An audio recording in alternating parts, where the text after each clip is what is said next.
नमस्कार, आप सभी का स्वागत है देसी न्यूज भोजपुरी यूट्यूब चैनल पर।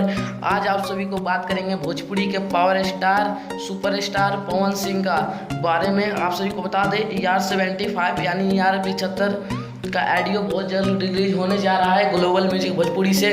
आप सभी को बता दें इसका वीडियो भी आएगा जरूर, और इसकी वीडियो की पूरी जानकारी आप सभी को सबसे पहले एक्सक्लूसिव रिपोर्ट दे रहे हैं, तो प्लीज़ इस वीडियो को अभी लाइक कर दें। तो चलिए वीडियो को शुरू करते हैं। आप सभी को बता दें ER 75 का वीडियो और ऑडियो दोनों कंप्लीट हो चुका है, जिसमें आप सभी को काजल राघवानी नज़र आएगी। ये बहुत ही अच्छी न्यूज़ आप सभी को बता देता हूँ, इसमें काजल राघवानी नज़र आएगी वीडियो में, और ऑडियो भी बहुत जल्द आने वाला है।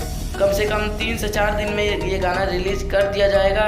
और आप सभी को बता दें वीडियो में काजल राघवानी नज़र आने वाली है, जो कि एक अलग ही लेवल का वीडियो है।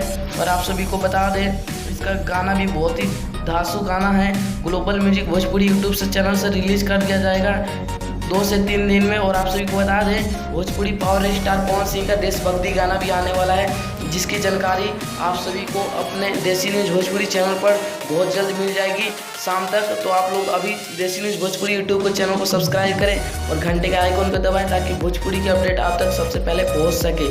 आप सभी को बता दें भोजपुरी पावर स्टार पवन सिंह का काफ़ी न्यूज आप सभी को इस चैनल पर मिल जाएगा, तो कृपया अभी चैनल को जाकर विजिट करें और भोजपुरी वीडियो देखें। ER 75 से रिलेटेड सभी वीडियो आ चुकी है और भी आने वाली है। तो आप लोग अभी देसी न्यूज भोजपुरी को सब्सक्राइब करें और बेल आइकन दबाएं, प्रेस करें, ताकि भोजपुरी की अपडेट आप तक सबसे पहले पहुंचे। अगर आप लोगों को ये रिपोर्टिंग अच्छा लगा तो इस वीडियो को अभी लाइक कर दें और कमेंट करें कि ये वीडियो आप लोगों को कैसा लगा। अगर कोई भी डाउट है तो कमेंट जरूर करें, आपको रिप्लाई जरूर मिलेगा। चैनल को सब्सक्राइब करें और वीडियो को शेयर करें। धन्यवाद।